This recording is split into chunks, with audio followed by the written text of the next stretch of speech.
sécurisé, prospère, c'est le Congo voulu par Félix Tshisekedi. Il a pris 6 engagements qui ont fait l'objet de sa campagne électorale à la présidentielle de décembre 2023. Ces 6 engagements étaient développés lors de son discours d'investiture. Ce sont donc ces 6 engagements majeurs, ce projet que devra matérialiser le gouvernement pour l'accompagner à matérialiser sa vision durant cette mandature. Quels sont ces 6 éléments majeurs? Nous nous proposons de les décortiquer dans ce dossier de la rédaction. Bienvenue, mesdames, messieurs.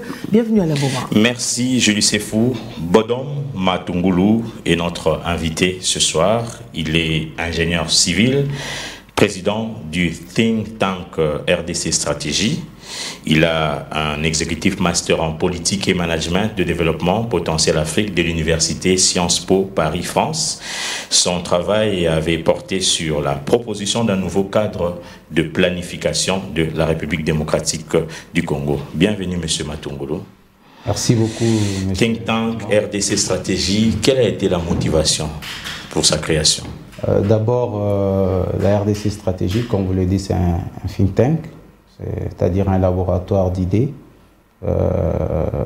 une caisse de résonance qui regroupe différents experts, qui vise ici d'abord à pouvoir, disons, engager de réflexion de manière ouverte et indépendante. Nous réalisons des analyses prospectives et proposons des solutions innovantes afin de promouvoir et de favoriser les secteurs stratégiques qui touchent à l'émergence de la RDC à l'horizon 2040. Et donc ce profond désir de pouvoir concrétiser le développement de la RDC qui nous a amené à mettre en place cette structure. Et nous sommes convaincus d'une chose, que la providence divine a créé la RDC pour jouer un rôle exceptionnel. Et la RDC n'est peut-être RDC sans sa grandeur. C'est donc fort de cette conviction que vous vous êtes mis ensemble avec d'autres compatriotes pour réfléchir autour de ce think tank et justement vous analysez aussi les 6 engagements du chef de l'État, ce qui va de soi pour le Congo émergent. C'est bien ça. Alors vous avez suivi avec un grand intérêt, c'est sûr, le discours d'investiture de Félix Tshisekedi qui avait porté essentiellement sur ces 6 engagements majeurs, ce dont on va parler aujourd'hui globalement. Comment vous l'avez pris? Déjà, je tiens à féliciter d'abord le président qui a été élu et surtout lors de son discours d'investiture. Ces discours qui, en fait, renferment ces 6 engagements qui traduisent ici que nous avons un chef de l'État qui a une vision pour ces pays. Ça, c'est déjà quelque chose que nous saluons. Et ce sont des engagements qui visent à répondre aux besoins de la population et surtout à apporter des changements significatifs dans plusieurs domaines. Et cependant, il faudrait le considérer ici comme des fruits ou bien ça sera des retombées des actions qui doivent être menées. À savoir, entre autres, ici, la réalisation des grands projets structurants et surtout des réformes audacieuses qui vont amener notre économie à devenir plus dynamique, moderne et compétitive. Donc, ces 6 engagements tombent à point nommé. Tombent à point nommé. Le premier engagement porte sur la création de l'emploi. Comment créer beaucoup d'emplois dans un pays où l'emploi n'existe pas? L'emploi n'existe pas. Même ceux qui travaillent n'ont pas d'emploi. Ok, en fait, moi j'aimerais aller plutôt dans le sens de donner, parce qu'au début, avant de pouvoir parler de manière plus détaillée de ce qui doit être fait, comme je l'ai souligné, tout ce qui a été présenté comme engagement seront en fait le fruit des retombées des actions qui doivent être menées. Voilà. Alors, il faudrait d'abord plutôt aujourd'hui interroger quelles sont ces conditions qui feront en sorte que nous puissions avoir ces retombées. Tout d'abord, on devra parler de ces engagements pour une bonne compréhension. Donc, le premier, c'est créer plus d'emplois, protéger le pouvoir d'achat des ménages, assurer avec beaucoup plus d'efficacité, poursuivre la diversification de l'économie et d'accroître sa compétitivité, garantir plus d'accès aux services de base, et puis renforcer l'efficacité de nos services. Et quelles sont les conditions pour que ces 6 engagements soient efficaces dans l'application? En fait, c'est comme j'étais en train de le dire, il faudrait d'abord considérer une chose ici. Nous sommes dans un tournant décisif pour notre pays. Vous allez constater avec moi qu'il y a des équilibres qui sont en train de se créer géopolitiquement aujourd'hui dans le monde. C'est-à-dire que nous devons nous faire une place dans cet ordre, ce nouveau ordre mondial qui est en gestation. Et cela va en fait en même temps guider notre manière de faire pour permettre à ce que tout ce qui a été présenté par le chef de l'État comme engagement, qui sont en fait ses promesses, ça sera le résultat des actions qui vont être menées, et il y a des conditions. Pour y arriver, vous avez entre autres parlé du travail que j'ai eu à élaborer. Nous sommes allés par une considération, c'est-à-dire la situation que traverse la RDC aujourd'hui. Il y a des pays qui ont été dans les mêmes conditions que nous aujourd'hui et qui sont aujourd'hui comptés parmi les pays émergents. Donc, ils s'en sont sortis. Ils s'en sont sortis. Ouais. Entre autres, aujourd'hui, c'est des pays que nous, lorsqu'on nous parle de ces pays, tout le monde rêve d'aller dans ces pays. Je vais vous prendre l'exemple de ce qu'on appelle les tigres asiatiques. Vous avez la Malaisie, l'Indonésie, la Thaïlande. Vous avez les dragons d'Asie comme Singapour, la Corée du Sud. Ces pays étaient il y a quelques dizaines d'années dans les mêmes conditions que la RDC. Et la RDC d'ailleurs a des avantages parce que la RDC a des ressources que ces pays n'ont pas. Donc c'est-à-dire qu'aujourd'hui nous pouvons faire mieux. Et lorsque vous regardez dans ces pays, qu'est-ce qui a fait qu'ils puissent en sortir? Je prendrai l'exemple de Singapour avec Lee Kuan Yew, qui a appliqué certaines recettes qui ont fait qu'aujourd'hui Singapour soit ces pays tels que nous le connaissons aujourd'hui. Les recettes ici, ce n'est pas la maximisation des finances, hein? Non. Non, ça n'a rien à voir avec ça. Ici, c'est pour dire qu'est-ce qu'il faut faire, les conditions qui vont nous permettre aujourd'hui de pouvoir en fait avoir ces retombées qui sont ces 6 engagements du chef de l'État. Premièrement, je dirais qu'il faut d'abord avoir une forte volonté politique et un engagement clair du gouvernement. Parce que la volonté politique, cette forte volonté politique nous permettra de pouvoir aujourd'hui mettre en œuvre des réformes audacieuses, des fois qui seront impopulaires, mais pour le salut du pays. Et cela nous permettra de pouvoir mettre en place aussi des stratégies qui permettront à ce que le pays puisse se développer, favoriser en fait ici ce que moi j'appelle un développement à long terme et non de développement juste à court terme basé sur un mandat présidentiel. Ça a longtemps manqué au Congo aussi. Exactement. Ouais. Et deuxièmement, je dirais qu'il faudrait aujourd'hui se doter d'un nouveau outil de planification. Vous savez, pourquoi je dis ces nouveaux outils de planification? Parce qu'il y en a. Il y en a eu. Mais je peux vous dire que depuis les années de l'indépendance, 63 ans, durant 63 ans, on a dénombré pas moins de 25 plans et programmes de développement. Et tous ces plans et programmes de développement ne n'ont pas permis de pouvoir connaître ce décollage économique que nous attendons toujours. Donc il faut un nouveau plan, un nouveau plan qui prend en compte les enjeux de l'heure, les enjeux actuels. Et faire en sorte que cette planification, que nous puissions planifier des stratégies avec une vision à long terme. Et cette vision à long terme qui sera assortie maintenant des plans quinquennaux. Parce qu'on ne fait pas juste un plan pour 5 ans, mais ça doit être avec une vision à long terme. C'est pourquoi vous allez voir dans la plupart des pays que j'ai cités, ils vous parlent de plans qui vous prennent 35 ans, mais assortis des plans quinquennaux. Et faire de manière que cet outil, ces plans deviennent le seul guide stratégique de tout ce que nous allons avoir comme programme et comme politique de développement. Est-ce que c'est facile comme ça, si on sait qu'en République démocratique du Congo, quand un régime passe, l'autre, celui qui vient, fait table rase, tout ça? Mais en fait, c'est une très bonne question. C'est la pérennité de ces plans qui fait que nous puissions avoir des résultats. C'est pourquoi je dis que ça doit être le seul guide programmatique. Et aucun projet ne peut se faire en dehors de ce plan. Donc pas d'improvisation. Pas d'improvisation. Et là où je vais souligner une chose, c'est que moi je préconise même que ces plans soient ratifiés au Parlement.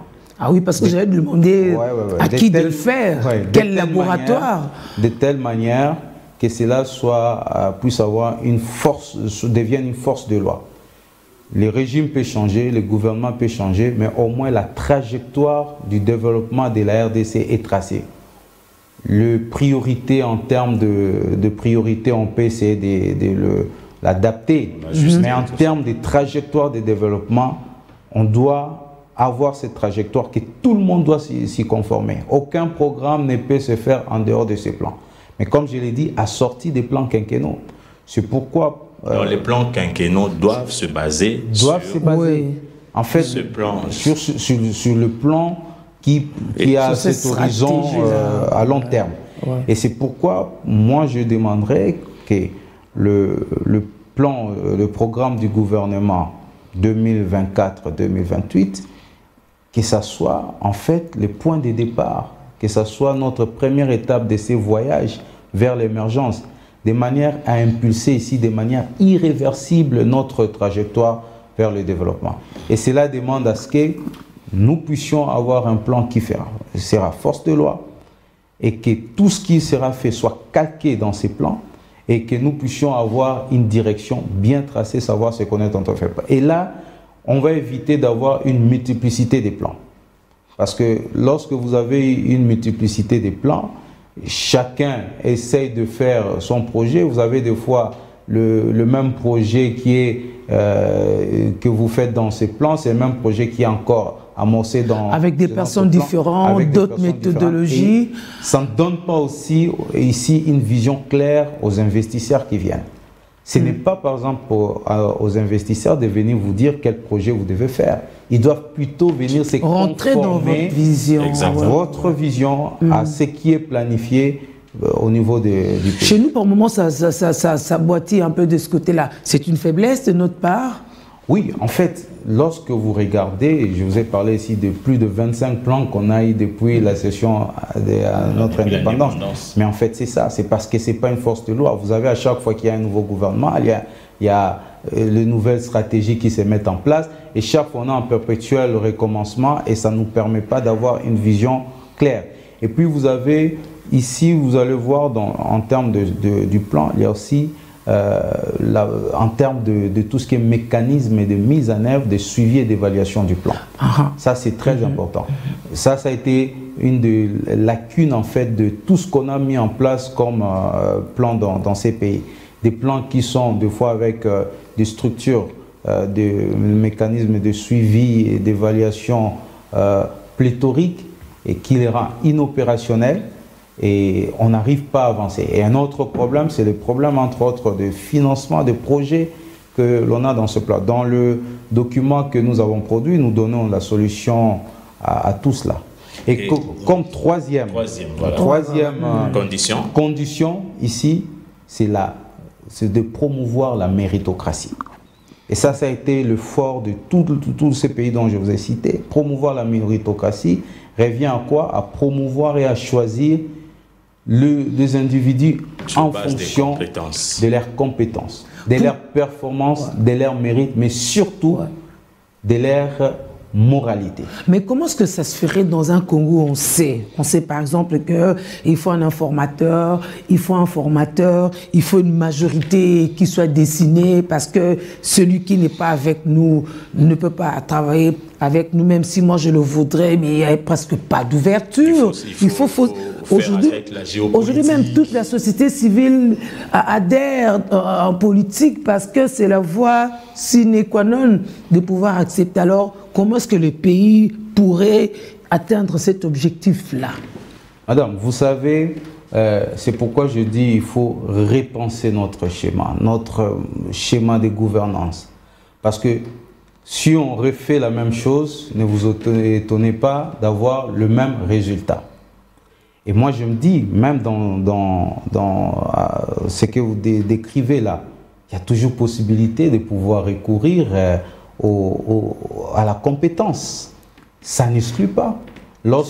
Pour un directeur de cabinet, il faut nécessairement quelqu'un du Grand Katanga. Non, mais dans les Grands Katanga, il y a des gens qui ont de la compétence. C'est-à-dire ici, il faut. Mais qui sont de quelle obédience? Non, même dans la même obédience. Où vous voulez, il y a des gens sinon, il faut chercher des gens de confiance. Que ces partis politiques qu'ils aillent recruter des compétences. C'est ça le problème. Ils ne recrutent pas de compétences. Les compétences sont là. Et moi, je vous dis qu'aujourd'hui, on échoue lorsqu'on veut apporter des solutions politiques à des questions, par exemple, techniques ou bien économiques. Et le décollage de notre pays, c'est lorsque on aura des compétences. Il faut créer aujourd'hui ces talents qui vont piloter le développement de notre pays. Avoir une classe dirigeante. Et ça, Lee Kuan Yew l'a fait pour les Singapour. Il a recherché des dirigeants compétents. C'est pourquoi moi, aujourd'hui, la proposition, par exemple, que je suis en train de faire, il faudrait qu'on recherche des compétences. Et vous allez voir, si on veut arriver à ces résultats, il faudrait, par exemple, que le gouvernement qui sera formé, que ce soit un gouvernement formé à 70% des technocrates. Durant c'est presque utopique. Hein? Durant ces questions, je parlais... Donc là, c'est une rupture que vous... Les technocrates ne travailleraient pas sous l'impulsion du chef, ils ne sont pas dans ce qu'on appelle le Djalelo. J'ai bien dit, comme première condition, et ça marchait partout, c'est la volonté politique. Aujourd'hui, si on a la volonté de le faire, on va le faire. Et nous sommes, je le répète, dans une période cruciale de l'histoire de notre pays. Il faut lever les options. Donc, il faut lever des options. Et c'est pourquoi je suis en train de parler des réformes audacieuses. Et parfois impopulaires. Oui, forcément, hein, surtout dans ce contexte. Vous savez, lorsque des fois il faut sauver une âme, il faut appliquer la chirurgie. Ça fait mal, mais c'est pour sauver la personne. Et moi, c'est pourquoi je vous dis, le gouvernement doit être composé à 70% des technocrates. Des technocrates qui vont travailler pour la vision du chef de l'État, qui peuvent même venir de toutes ces obédiences. Ça n'exclut pas, mais qu'on trouve des gens compétents qui vont travailler pour l'intérêt général. Il faudrait que les autorités morales les laissent faire. Exactement. Oui, mais les autorités morales sont là, en fait, c'est comme des patriarches, c'est comme des sages pour que le pays puisse avancer. C'est à eux d'aller découvrir ces talents et de le mettre au service de la nation. Et cela va nous amener dans ce que, par exemple, je propose pour cela, vous avez ces 70% des technocrates qui vont travailler, parce qu'aujourd'hui, même en termes de portefeuille de l'État, de ministères, il y a des ministères aujourd'hui pour plus d'efficacité et réduire les chevauchements, mais surtout réduire tout ce qu'il y a comme lenteur décisionnelle et dans la mise en œuvre. Il faut regrouper certains ministères, le mettre ensemble. Je donne un exemple. Aujourd'hui, vous avez le ministère des pétentiques et du numérique. Ça doit être ensemble. Vous avez le ministère des infrastructures, transport et l'aménagement du territoire. Il faut le mettre ensemble. Agriculture, pêche et élevage. Oui, c'est pour l'éducation. C'est ça. C'est pour des raisons, en fait, aujourd'hui, d'efficacité. Et il y a des ministères qui demandent qu'à la tête, que ce soit des techniciens. Pas des politiques. Oui. Parce qu'en fait, qu'est-ce qui se passe? Vous allez voir dans l'histoire de ce grand pays, il faut d'abord mettre en place ce qu'on appelle les fondations. Dès que les fondations sont là, c'est pourquoi vous pouvez voir aujourd'hui dans d'autres pays, parce qu'il y a déjà la base qui a déjà été jetée. On peut venir après avec un politicien, un manager, et les choses vont marcher. Nous, on doit d'abord bâtir la base. Et vous allez voir en France, par exemple, le premier ministre qui a connu la France venait des écoles de pont, des écoles de mines. C'était des techniciens, il fallait d'abord jeter la base. Et ça, c'est très important. Il y a des ministères qui vont demander, il faut que ça soit un technicien, quelqu'un qui est du domaine, qui comprend les enjeux des infrastructures, du transport, les enjeux de l'énergie, des mines, et qui sait répondre à cela, des finances. Ça, c'est très important. Donc, la méritocratie sera une des conditions pour la réalisation de ces conditions. Et je vous parlerai comme quatrièmement, c'est le pragmatisme. Alors, le pragmatisme... Nous, on est francophones. Hein. Il semble que ce n'est pas à nous, ça. Exactement, c'est plus aux anglo-saxons, anglophones. Mais le problème ici, on veut les résultats ou pas? C'est pourquoi il faut voir ce qu'on appelle des best practices. Ce qui se passe ailleurs.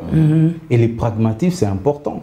Parce que dans ce monde changeant, où vous avez besoin de solutions efficaces, il ne faut pas vous laisser en fait dans une enveloppe. Enfermé dans les théories.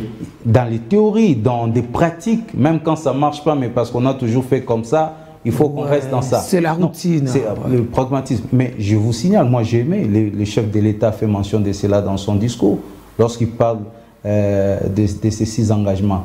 Il dit ceci, il dit que c'est une manière pour moi de réaffirmer mon engagement, ma détermination à offrir des solutions pragmatiques. Il a dit ça.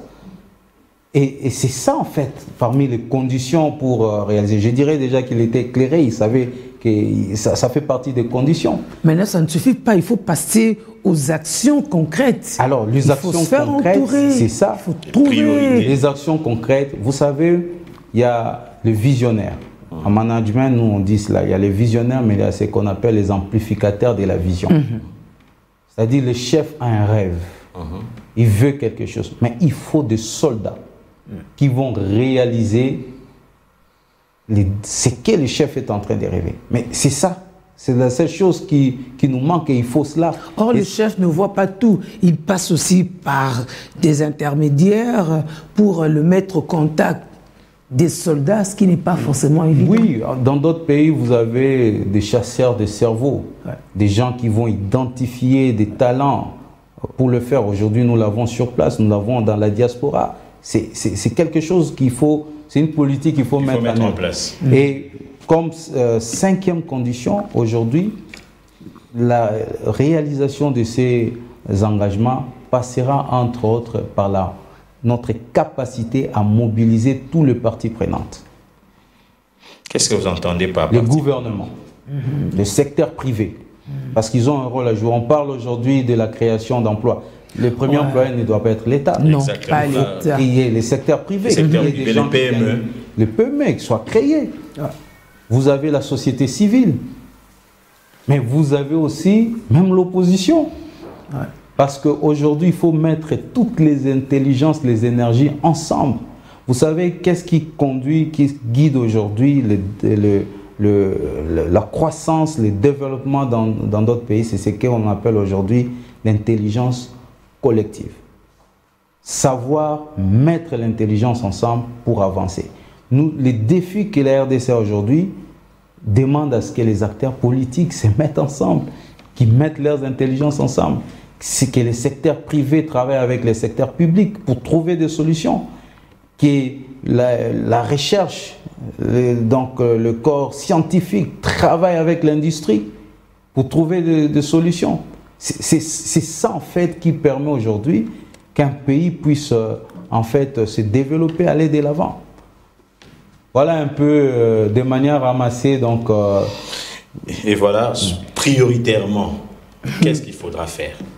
Alors, du point de vue prioritaire, je dirais d'abord, il y a nécessité ici de pouvoir travailler sur des réformes économiques, économiques et sociales, de pouvoir s'investir dans ce qu'est j'appelle, vous verrez dans le document que j'ai pu produire, que c'est qu'on appelle les fondations de l'émergence.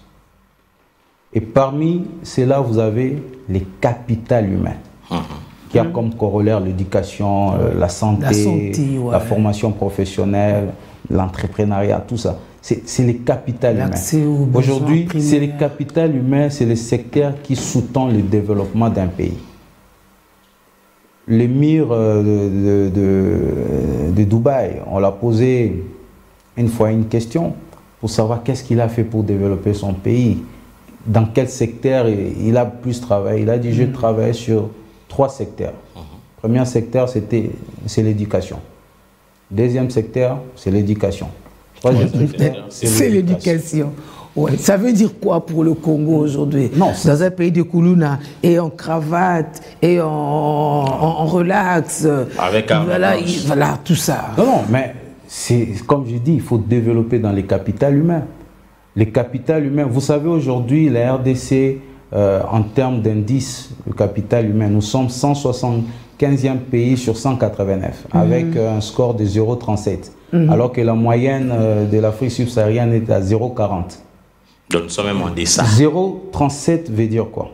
C'est-à-dire qu'un enfant qui naît aujourd'hui en RDC, arrivé à l'âge adulte, il ne pourra développer que 37% de son potentiel productif qu'il aurait atteint s'il avait une scolarisation complète et s'il avait pu bénéficier d'un système de santé optimal. Exactement.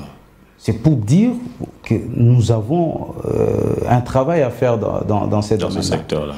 Aujourd'hui, la richesse des nations, ce n'est pas ce que nous avons dans le sous-sol. C'est d'abord une richesse humaine.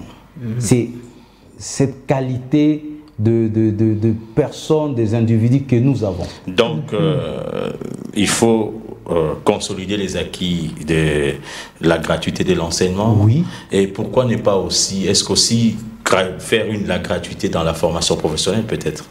Vous savez, nous avons toutes ces possibilités. C'est pourquoi je me dis il faut ici un nouveau outil de planification qui traduit cette vision. C'est en fonction de cette vision. C'est comme ça que je dis. Et qui doit élaborer ce plan? Mais le plan, aujourd'hui, vous avez un ministère du plan. Qui a déjà 25 plans mais qui ne sont pas adaptés. N'ont pas marché. Aujourd'hui, il faudrait parce que parmi le faiblesse, c'est que ces plans doivent avoir connu l'inclusivité, la participation de toutes les parties prenantes dans l'élaboration de ce plan, de telle manière qu'on puisse s'en approprier après. Parce que lorsque les gens ne se reconnaissent pas dans un travail qui est fait, les gens ne vont pas s'en approprier. Exactement. Donc ça, c'est très important. Donc, comme je disais, les capitales humains. Aujourd'hui, ça fait partie en fait de secteurs sur lesquels il faudrait réellement investir. Comme deuxième secteur, vous avez les infrastructures.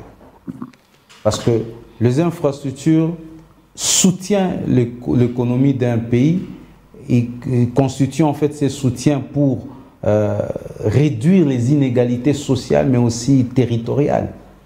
Et la RDC que nous voulons, la RDC développée, c'est cette RDC qui va avoir donc ces infrastructures structurantes de meilleure qualité qui répondent aux standards internationaux.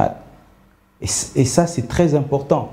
Et vous allez constater que dans toutes les stratégies d'émergence de différents pays que j'ai cités ici, les infrastructures ont toujours occupé une place de choix. Je prends l'exemple de la Corée qui a connu un développement fulgurant. Vous allez voir qu'ils ont mis en place depuis 1966 de plans quinquennaux, comme j'ai dit, avec une vision à long terme, mais assortie à des plans quinquennaux, où les 2 premiers plans quinquennaux, ils ont investi massivement dans les infrastructures de transport, dans l'énergie, dans tout ce qui est en termes d'INTIC. Ils ont investi massivement dans ces secteurs. Ce qui a permis que nous puissions avoir aujourd'hui de changements en fait, qu'on a connus au niveau de la Corée du Sud. Donc, et entre autres, les infrastructures, c'est aussi une source d'emploi. Donc ça, c'est très important parce qu'il y a tout ce qui naît à côté. Et qu'est-ce qu'ils ont fait, eux? À côté de développer dans les infrastructures, ils ont développé dans l'industrie liée, par exemple, aux infrastructures. Monsieur Bodom Matungulu, comment institutionnel et à l'amélioration du climat des affaires. Ça, c'est très important. C'est ce qui sera la base pour que nous puissions avoir ce résultat. Et cinquièmement, c'est en fait ça. Il faut restaurer l'autorité de l'État, garantir la paix et la sécurité territoriale. Parce qu'aujourd'hui, la base même du développement, c'est la paix. Exactement. On ne peut construire que dans un pays qui est en paix. Les investisseurs ne peuvent venir que là où il n'y a pas de bruit de bottes. Il n'y a pas de bruit de bottes. Donc, c'est pourquoi, pour que nous puissions arriver à réaliser tout cela, nous avons besoin de garantir la paix sur l'étendue de notre pays. Et pour cela, il faut que, je reviens sur ce que j'ai dit, cette intelligence collective de tous les acteurs politiques. Nous devons savoir qu'aujourd'hui, notre seul but, c'est de voir la RDC se développer. Moi, je dis toujours que le développement n'a pas de couleur politique. Que vous soyez de gauche, d'opposition, que vous soyez la majorité, on a tous besoin de voir des routes, d'avoir l'électricité, d'avoir l'eau. Les enfants doivent bien étudier. Les enfants doivent bien étudier, les enfants doivent aller à l'hôpital, les adultes, pas seulement les enfants. Donc ça, il n'y a pas de couleur politique pour cela. Les développements, c'est pourquoi je pense que l'heure est venue où les Congolais doivent se mettre ensemble et réfléchir sur les devenirs de notre pays. Arrêter les guerres politiciennes, parce que cela ne mène à rien. Ce dont on a besoin ici, c'est le développement de notre pays. J'espère que les autorités ont entendu. Il faut mettre ensemble l'intelligence congolaise. Pas que les autorités. Est-ce que ça ne s'adresse qu'aux autorités, même si c'est disproportionné, enfin proportionné selon... Non. Mais ça s'adresse à qui et comment accéder à votre profonde réflexion?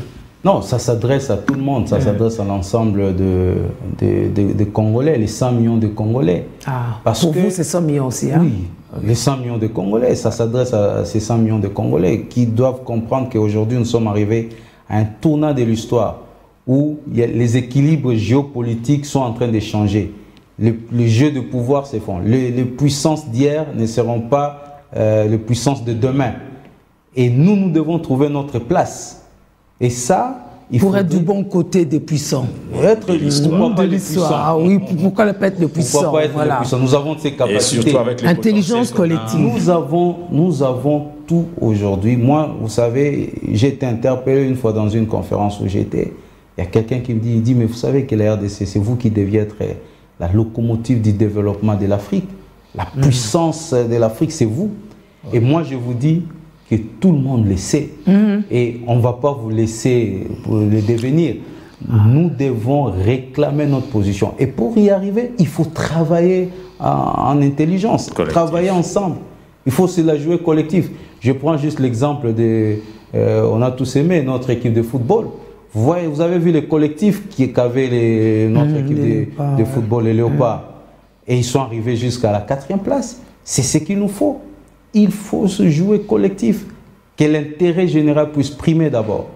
Et c'est comme ça que moi je dis que le Congo d'hier ne va pas ressembler au Congo d'aujourd'hui ni de demain. Ça sera différent. Mais ce n'est pas quelque chose qu'on va découvrir. Il faut l'inventer. Dans le Congo que nous voulons, il faut l'inventer. Et ça, il faut que tout le monde se mette ensemble pour travailler pour que cela puisse arriver. Ce sera là votre dernier mot. Je pense que ce sera là mon dernier mot.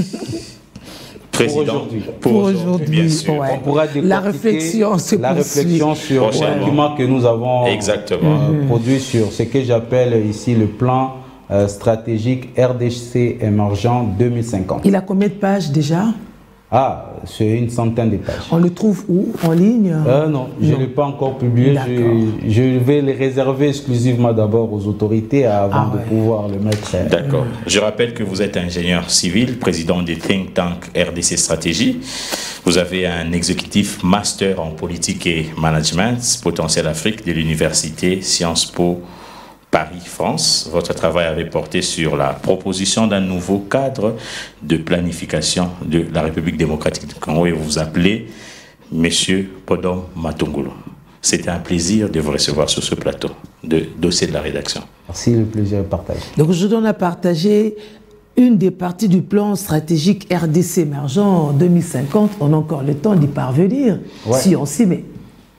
Je serai toujours disponible pour revenir. Voilà. Voilà, messieurs, c'était notre réflexion à nous tous pour réinventer le Congo que nous voulons et que nous léguerons. Merci de nous avoir suivis religieusement.